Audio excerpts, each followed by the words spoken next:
Welcome everybody, I'm the Ars Reviewer, and today Oh, goody. Yeah, as you might have heard, the Happytime murders hasn't been getting that much praise so far, so obviously, I'm not expecting much.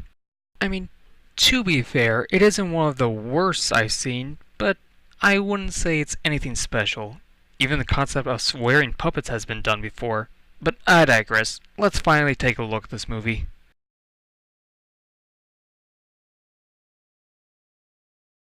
The Happytime Murderers is an R-rated crime/mystery movie about a world of humans and puppets, focusing on Phil Phillips, an average puppet who's resigned from being a cop after an incident with his partner, Connie Edwards, played by Melissa McCarthy. However, after a string of fluffy murders, all connecting to the Happytime Friends show, Phil and Edwards must work together once more in order to find the culprit. So, where do I begin with this movie? Well, you know that common cop film storyline you see a lot? You know, the one with the arguing partners who don't want to work together, the alcoholic ex-cop with a tragic backstory, the gang with drugs scene, the woman character who doesn't like to be called a certain word, the angry cop guy who's against the main characters, the part where one character gets arrested or fired, both in this case, the part involving someone getting framed, and of course, the climax that often takes place at an airport. Yeah, this is one of them. Most of the film is nothing more than a typical cop story that stars puppets. Sure, the way this world functions can be unique, but it still practically looks and acts like every movie of this genre.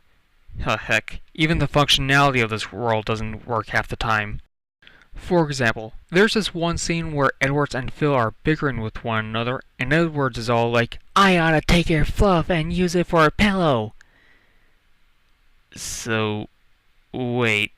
I know this was just a casual insult, but doesn't this mean that fluff is a common item for products, even though it's like puppet blood? This is the equivalent of selling blood and guts with nobody freaking out. Even the dogs in this world are dangerous to puppets, but nobody does anything about it. They don't ban dogs or even take control of dogs. They just let these things chase after these puppets with no consequence. I understand humans are apparently racist to puppets, but it's not like nobody would care if they died, seeing how the cops are spending most of the film solving these puppet murders. And lastly, there's the climax of the film. I won't give away who the killer is, unless you can figure out yourself, since it's pretty obvious. But what I will say is that this movie feels unfinished. Nothing about this climax really feels that big or dramatic. The action's slow and short, and the movie doesn't even go out on a high note. It just sort of ends on the two main characters mocking Walter Peck from the Ghostbusters. Walter Peck from the Ghostbusters. And then the movie stops. Couldn't we at least get a finishing one-liner? These two driving off into the sunset, or anything interesting?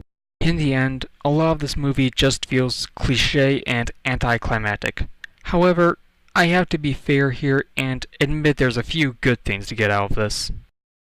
Despite some of the functionality of this world being confused and kind of sick, there's also some things I confess are entertaining.